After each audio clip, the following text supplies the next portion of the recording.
Welcome to Video Service Information. Working on this 2016 Nissan Altima. Customer's complaint was the vehicle shakes when accelerating.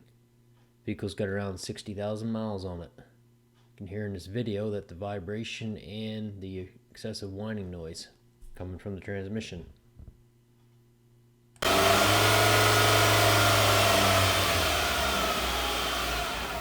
Suspect internal CVT belt slippage. We scanned for codes and we found a P17F0 CVT Judder. Checked the transmission over for leaks and didn't find anything. Went ahead and drained a fluid sample out and found that the fluid was dirty. Looking at the fluid, you can also see a light gray metallic tint to it. When the belt starts to slip, it causes damage to the internal pulleys. Recommending a new transmission. Thanks for watching and don't forget to subscribe.